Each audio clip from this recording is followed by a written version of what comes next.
Perumahan Pondok Mitra Lestari Kelurahan Jagasetia, Kecamatan Bekasi Selatan jadi salah satu perumahan di Bekasi, Jawa Barat yang juga terendam banjir.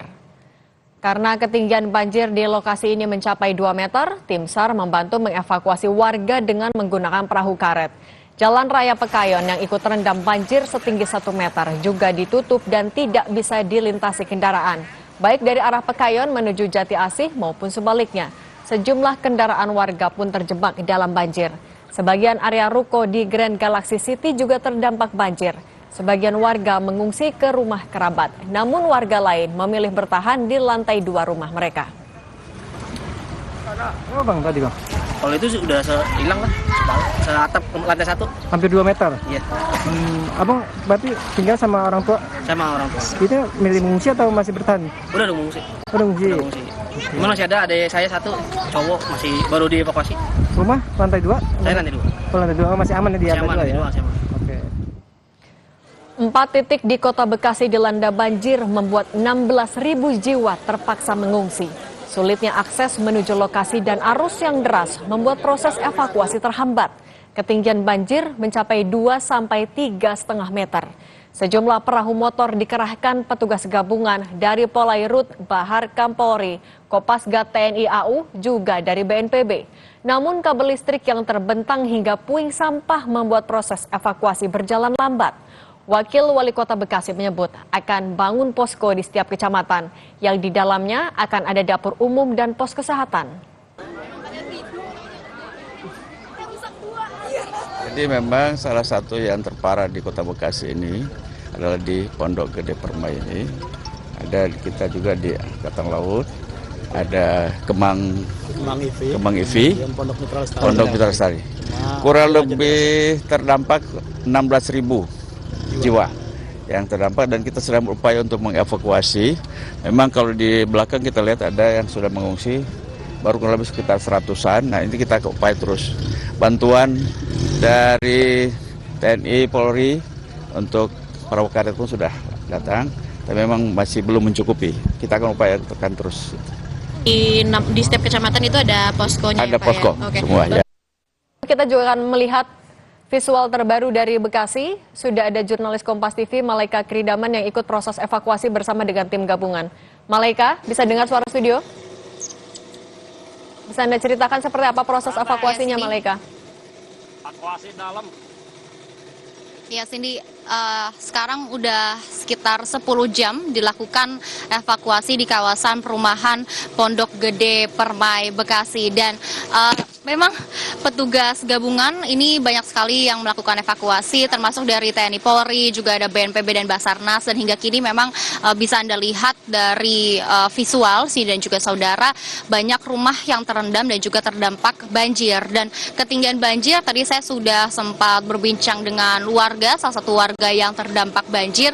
Memang ia mengatakan bahwa genangan atau ketinggian air ini bisa mencapai 5 meter begitu, karena memang tadi warga, beberapa warga, sejumlah warga begitu ya Cindy, ini ada yang harus naik ke atap rumah karena rumahnya terendam banjir. Dan penyebabnya sebetulnya dari luapan Kali Bekasi, dan karena hujan deras tadi malam ini terjadi peningkatan debit air dari sekitar pukul 3 pagi waktu Indonesia Barat, dan hingga kini memang masih terus dilakukan evakuasi.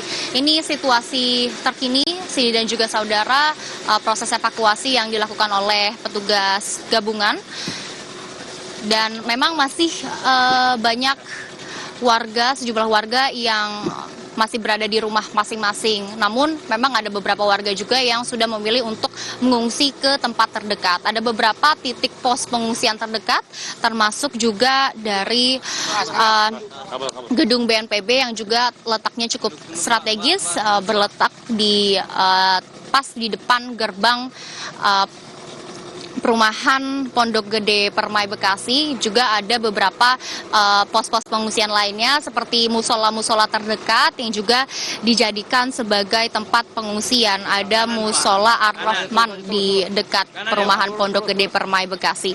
Memang kalau hingga saat ini sudah dilakukan evakuasi sekitar 10 jam, Cindy dan juga saudara, karena berdasarkan pernyataan dari petugas gabungan, petugas setempat, evakuasi ini sudah dilakukan sejak pukul 6 pagi, dan sebetulnya bisa Anda lihat sih dan juga saudara, ini evakuasi sulit dilakukan karena ketinggian air begitu ya, ketinggian debit air ini banyak sekali kabel-kabel listrik yang menyulitkan petugas setempat untuk melakukan evakuasi. Namun selain dari kendala kabel listrik, ini juga perahu karet yang tersedia ini juga cukup sedikit, sehingga ini juga yang menjadi alasan lambatnya begitu ya proses evakuasi. Cindy.